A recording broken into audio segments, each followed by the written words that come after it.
So what else are colleges going to look at besides those requirements from here? All right. They're going to look at all of these things, not necessarily in that order. That's not a numbered list, it's a bulleted list. So grade point average is the average of all of your grades for all 4 years of high school. So if you get an A, that's 4 points. If you get an F, that's 0. So if you get one A and one F, you average those two together, you get a 2, that's a C. All right? Then they take those grade point averages, and you never get to start over. You start over next year in 9th grade, and that's it. So those grades that you get in grade 9 are going to be part of your grade point average when you graduate from high school in grade 12. They matter. But they take those grade points and they put them in order. So someone is going to have straight A's and not ever get anything less than an A, and they're going to have a 4.0 grade point average, and they are going to be number 1 in their class. And then somebody's going to have, I took all of my classes all the way through high school and I only got 1 B, and that's going to be a 3.9 something or another. And then it keeps going down and down and down and down, and somebody is going to be at the bottom of that. You have about 160 some students in your grade, so somebody is going to be ranked number 1 and somebody is going to be ranked number 160 in order of grade point average. Right?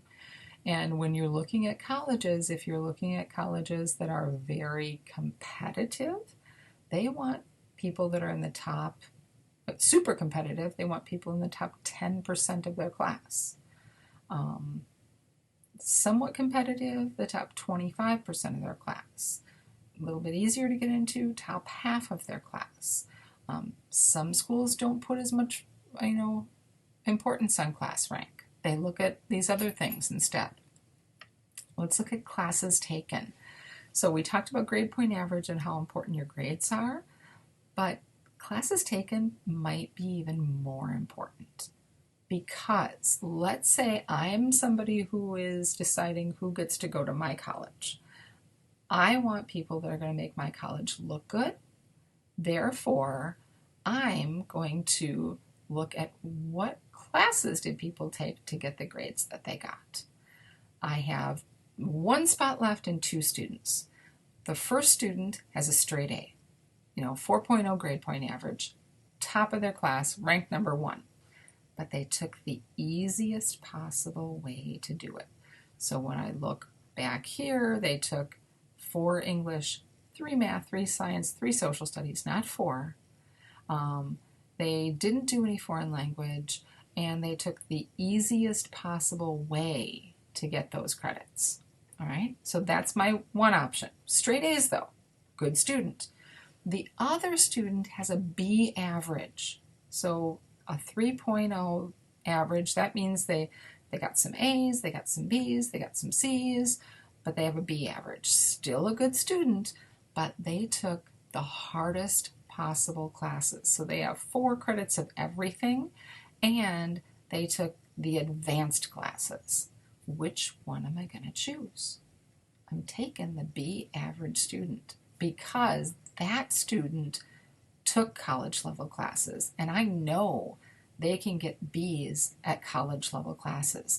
That other one with a 4.0, they might do okay at my college, or they might bomb. I'm going with the sure thing. I'm taking that kid that took the hard classes and got the B's. Okay?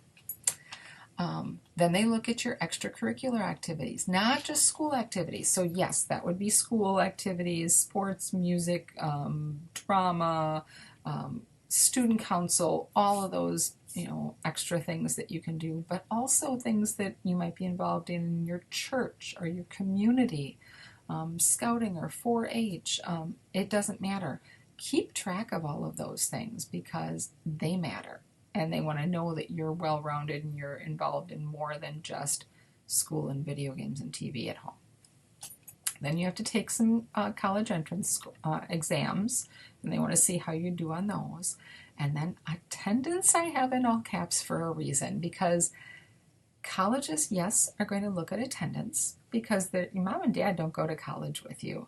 They're not there to wake you up in the morning and say, oh, make sure you get to class. You have to do that all on your own. And if you can't get to high school on your own or with your parents' help, yeah, you're not going to make it to college classes. And if you don't make it to classes, you're not going to do well, and you're not going to, you're going to make me look bad, so I don't want you.